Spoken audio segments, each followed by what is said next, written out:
దేవునికి స్తోత్రము. అనుదిన దేవుని వాక్య ధ్యానమునకై ఈరోజు 2026 సంవత్సరము ఫిబ్రవరి నెల 18వ తారీఖు. ఈరోజు ధ్యాన వాక్యము పరిశుద్ధ గ్రంథము నుండి అపోస్తలుడైన పౌలు గారు హెబ్రీలకు రాసిన పత్రిక 11వ అధ్యాయము మొదటి వచనాన్ని ధ్యానించుకుందాము.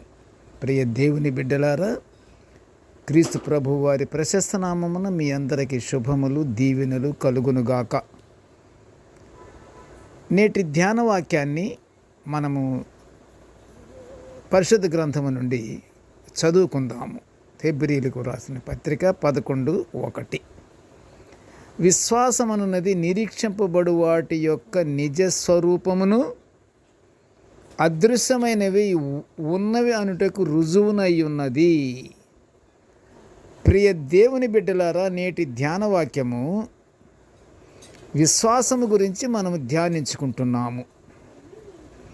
విశ్వాసము అను మాట చాలా ప్రశస్తమైనది, విలువైనది, ఆత్మీయతతో కూడినటువంటి పదం అది విశ్వాసము.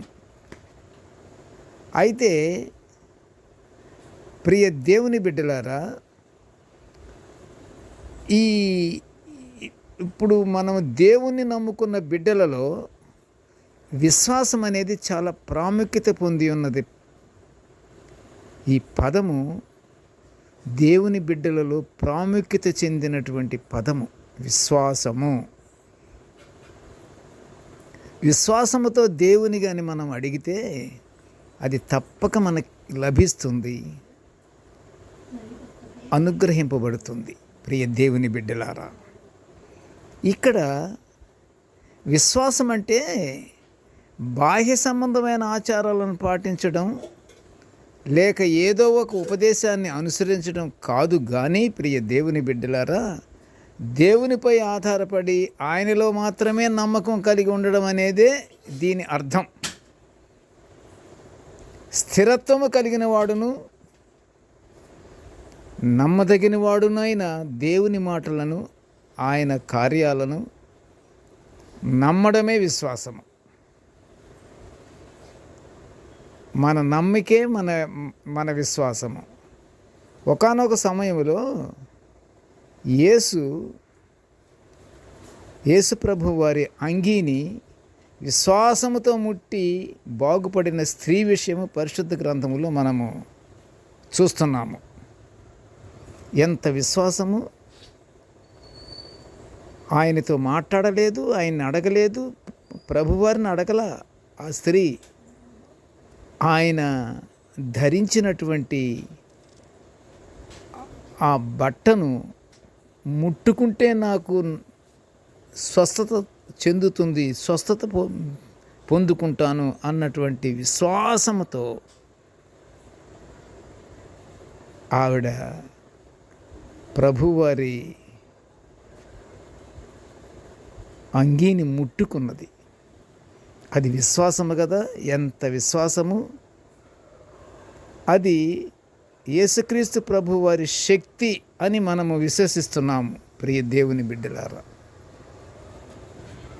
పాపాలను క్షమించడానికి తన ప్రాణాన్ని అర్పించిన నిత్య జీవం అనే వాగ్దానాన్ని ఇవ్వడానికి తిరిగి లేచిన యేసులో విశ్వాసం ఉంచాలి అని పౌలు గారు చెప్తున్నాడు. ఇంకంతకంటే కాదు, ప్రభువారి జననము, ప్రభువారి పరిచర్య,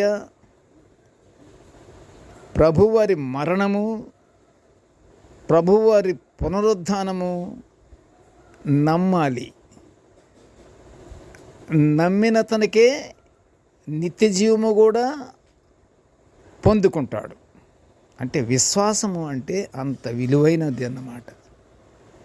దేవుడు హానోకు మంచి స్నేహితులు అన్నట్లు పరిశుద్ధ గ్రంథము సెలవిస్తుంది. హానోకు దేవునితో పరలోకమునకు వెళ్ళిన విషయము,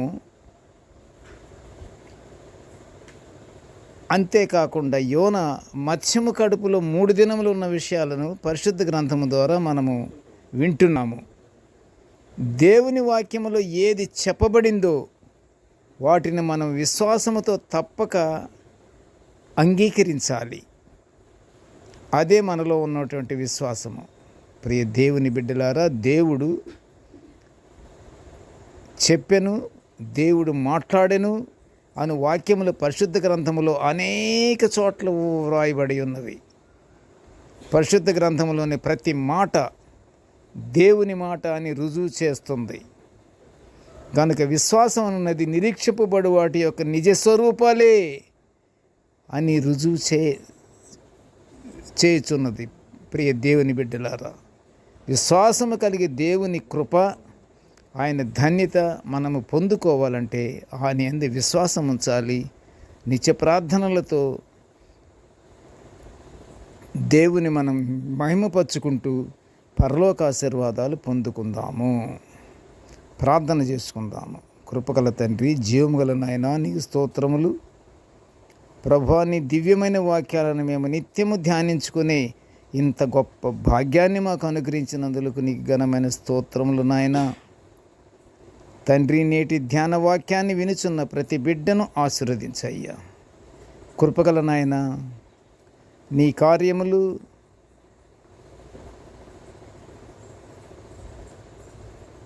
అవి నమ్ముకుంటూ నీ యందు విశ్వాసం ఉంచుటకు మాకు మా యొక్క హృదయాలను, మా యొక్క మనసులను నీ స్వాధీనంలో ఉంచుకొని మాకు మేలైనటువంటి జీవితాన్ని అనుగ్రహించమని ఈ మనవులన్నీ యేసయ్య పుణ్యనామమున వినయముగా వేడుకొనుచుంటున్నాము తండ్రి.